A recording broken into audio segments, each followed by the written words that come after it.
Afrique. Afrique, mon Afrique.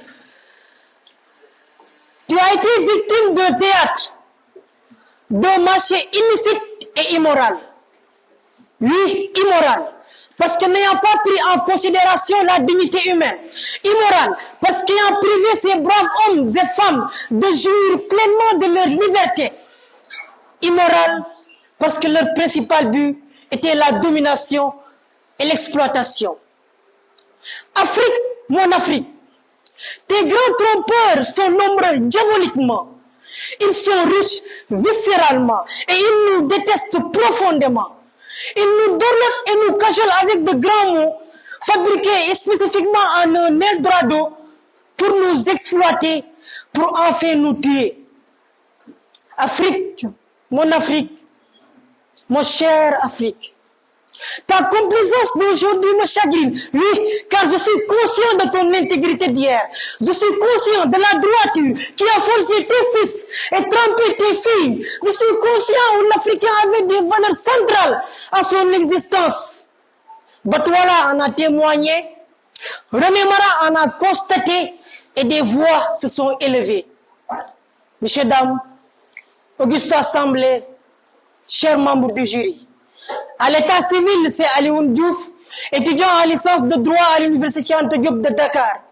C'est avec un immense plaisir que je suis là devant vous pour discuter d'un thème spécial, voire focal. L'Afrique, un marché porteur de demain pour sa génération future. Messieurs, dames,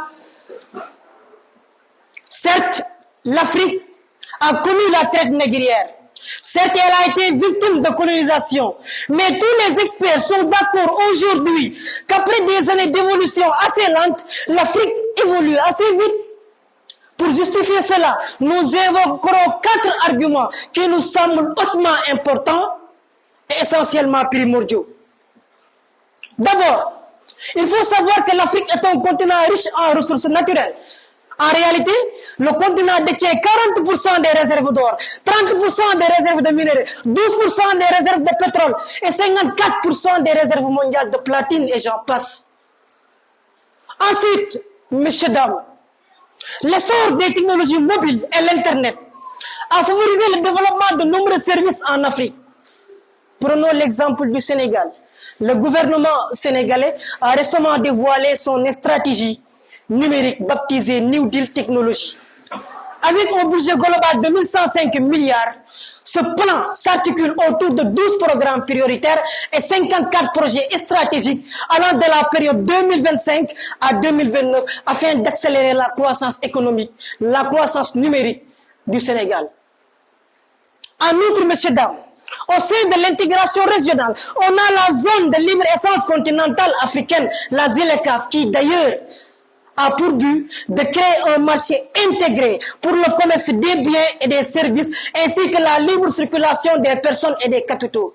Messieurs, dames, la ZLECAf représente aujourd'hui le marché le plus riche au monde en termes de signataires, qui a pour but de faire de l'Afrique un acteur moderne, industrialisé, cohésif sur le plan international.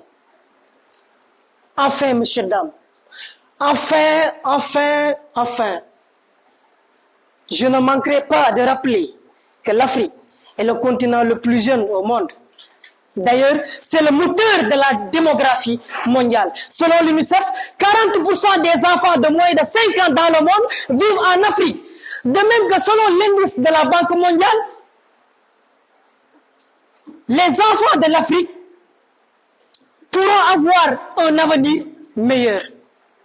Messieurs, dames, Auguste Assemblée, pour conclure, nous pouvons dire que l'Afrique présente d'énormes opportunités pour sa génération future.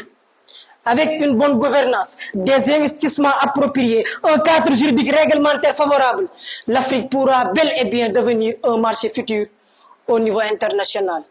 Alors, investisseurs, entrepreneurs autour de l'Afrique, ayons l'audace de bâtir l'avenir. Je vous remercie.